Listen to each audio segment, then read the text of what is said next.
Hello दोस्तों, नमस्कार। मेरा नाम है विनय और आप देखना शुरू कर चुके हैं विनय की पाठशाला। आज हम लोग इस वीडियो में डॉक्टर मनोहर रॉय की कक्षा 9 गणित प्रश्नावली 1D और प्रश्न नंबर 9 से शुरुआत करेंगे। तो बिना देर किए चलते हैं व्हाइट बोर्ड पर। तो प्रश्न नंबर 9 यहाँ पर है कि क्या सभी धनात्मक पूर्णांकों के वर्गमूल अपरिमेय होते हैं? यदि नहीं तो ऐसी एक संख्या के वर्गमूल का उदाहरण दीजिए जो एक परिमेय संख्या हो। प्रश्न हमसे कह रहा है कि जितनी भी परिमेय संख्याएं होती हैं उनके वर्गमूल अपरिमेय होते हैं, क्योंकि हम लोगों ने देखा है √2 कैसा है, अपरिमेय है। इसी प्रकार से √3 ये भी अपरिमेय है। लेकिन आगे अगर हम जाएं √4, ये क्या हमारा अपरिमेय है? देखते हैं।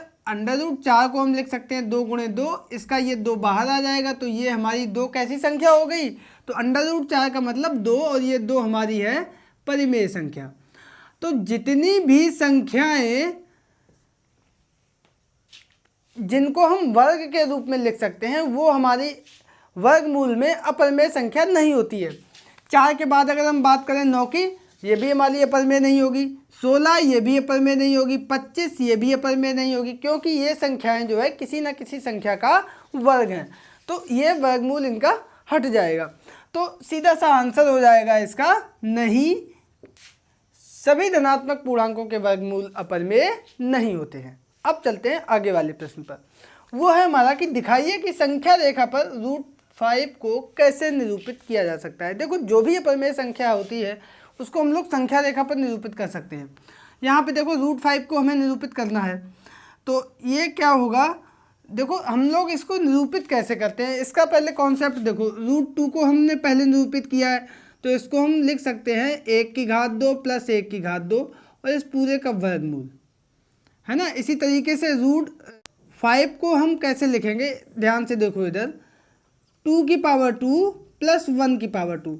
कुल मिला के हमें यहाँ पे ध्यान देना होता है कौन सा सूत्र? पाइथागोरस प्रमेय। कर्ण की घात 2 बराबर लंब की घात 2 प्लस आधार की घात 2।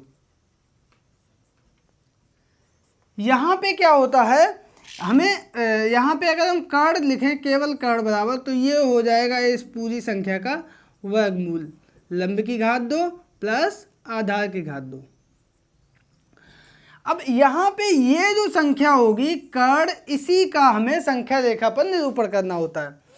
तो हम इस तरीके से लिखते हैं किसी भी संख्या को जिसका निरूपण करना होता है। जैसे √5 में 5 को हम लिखेंगे जो दो संख्याओं के वर्ग के योग के बराबर लिखा जा सके। तो ये 2⁻², यानी इसको हम लिख सकते हैं 2⁻² धन 1⁻²। तो ये 2 दूनी 4 धन 1, ये हमारा कितना रहेगा? 5 रहेगा। तो देखो हम क्या करेंगे, स्केल लेंगे। सबसे पहले ये लाइन खींचेंगे। ये अगर हमारा मूल बिंदु है 0, 1, 2, इस तरीके से प्लस x अक्ष और इस तरफ है माइनस x अक्ष, और ऊपर की तरफ y अक्ष, नीचे भी -y। अब देखो ये 2⁻² धन 1⁻² था ना, तो 2 तो हमारा ये हो गया। अब यहाँ से 1 इकाई जो है वो हम यहाँ पे चाप लगा देंगे, तो ये हमारा हो जाएगा 1 इकाई। अब देखो ये 2 इकाई है, ये 1 इकाई है, कितना है? 1 इकाई। तो ये कर्ण जो होगा ये कितना होगा हमारा? ये बन गई यहाँ पे पाइथागोरस प्रमेय, क्योंकि ये हमारा कोण हुआ 90°। तो ये हो जाएगा हमारा 2⁻², ये हो जाएगा 1⁻², तो ये आ जाएगा √2⁻² धन 1⁻²। तो ये √2 दूनी 4 और 1 5। तो ये संख्या जो होगी ये हमारी निरूपित करेगी √5 को। अब इसको हमें इस संख्या रेखा पर प्रदर्शित करना है, तो सिंपल सा प्रकार लेंगे और ये चाप जितना होगा उतना लेके और ऐसे हम लगा देंगे। तो ये लगभग जो है ऐसे अगर चाप हम लगाएंगे तो यहाँ कहीं पे काटेगा। तो ये जो डिस्टेंस होगी, ये डिस्टेंस होगी हमारी √5। यही हमारा संख्या रेखा पर √5 का निरूपण हो जाएगा। उम्मीद करते हैं आप लोग इसको बहुत अच्छे से समझ गए होंगे। और अब चलते हैं अगले प्रश्न पर। तो बच्चों यहाँ पर हमारा 11वां प्रश्न है कि संख्या रेखा पर बिंदु x ज्ञात कीजिए। और यहाँ पर कुछ प्रश्न दिए गए हैं। पहला है mod of x - 5 is greater then 3। तो इसको ही हम लोग सबसे पहले देख लेते हैं। तो यहाँ पे देखो, जब मॉड का चिन्ह आता है तो यहाँ से 2 कंडीशन बनती हैं। पहली ये है कि x - 5 इज ग्रेटर देन 3।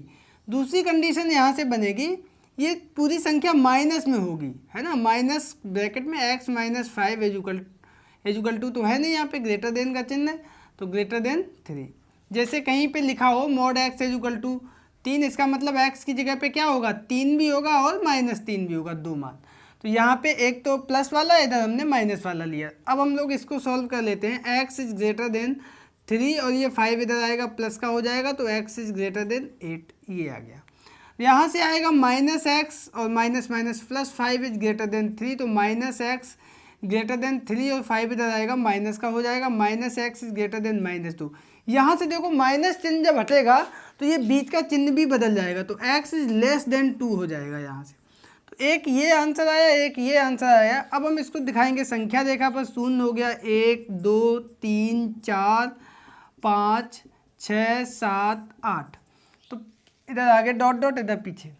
तो यहाँ पे देखो पहला मान है x का 8 से अधिक है, तो ये बिंदु अगर हमने मान लिया P, यहाँ P से अधिक है, और दूसरा है 2 से कम, तो ये Q बिंदु मान लिया इससे कम। यानी ये इतनी संख्याएं छोड़ के इसके अलावा जितने भी मान होंगे वो हमारे इस समीकरण को संतुष्ट करेंगे, ठीक है। जैसे 2 से कम 1 लेंगे तो भी -4 होगा और मॉड में माइनस चिन्ह हट जाएगा, देखो बड़ा हो जाएगा। इधर 8 से ज़्यादा 9 लेंगे तो 5 4 9 4 प्लस, तो वो भी संतुष्ट करेगा, ठीक है।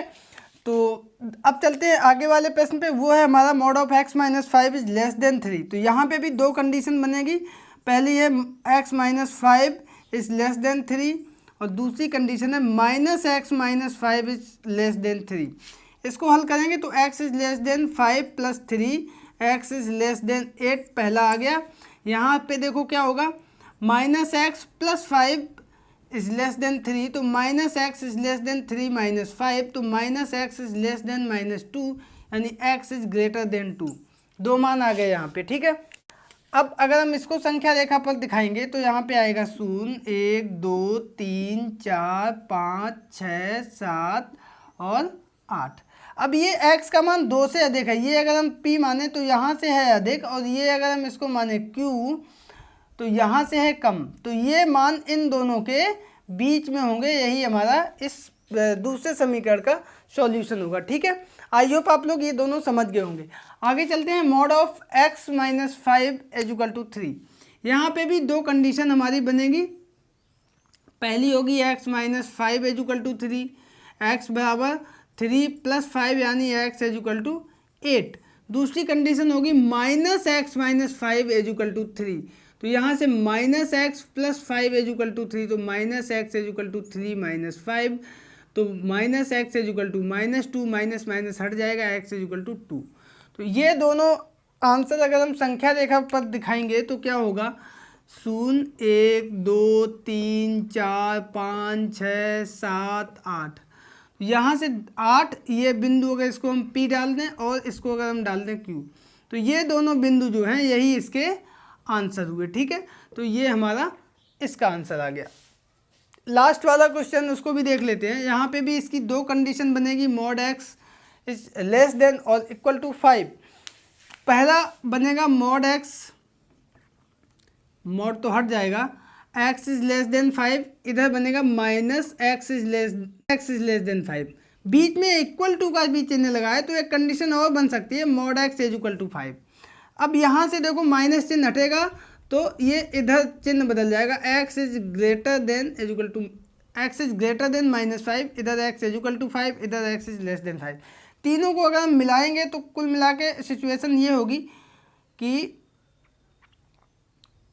-5x5, -5 से x का मान बड़ा है और 5 से x का मान कम है। संख्या रेखा पर दिखाएंगे तो 0 1 2 3 4 5, इधर -1 -2 -3 -4 -5। अब देखो, और यहाँ पे x बराबर 5 भी है तो यहाँ पे बराबर का भी चिन्ह लग जाएगा। अब ये इसको अगर हम मान लें P और इसको हम मान लें Q, तो यहाँ पे P बिंदु -5 है नहीं, -5 से बड़ा, और यहाँ पे 5 भी इंक्लूड है, 5 से छोटा। तो ये हमारा आएगा आंसर इस चौथे प्रश्न का। और इसी के साथ इस वीडियो को यहीं पर एंड करते हैं। आई होप कि आपको ये वीडियो पसंद आया होगा, प्रश्न समझ में आए होंगे। वीडियो पसंद आया तो इसको लाइक करें, दोस्तों के बीच में शेयर करें, चैनल को अगर सब्सक्राइब नहीं किया उसको कर लीजिए सब्सक्राइब। मिलते हैं अगले वीडियो में, तब तक के लिए नमस्कार।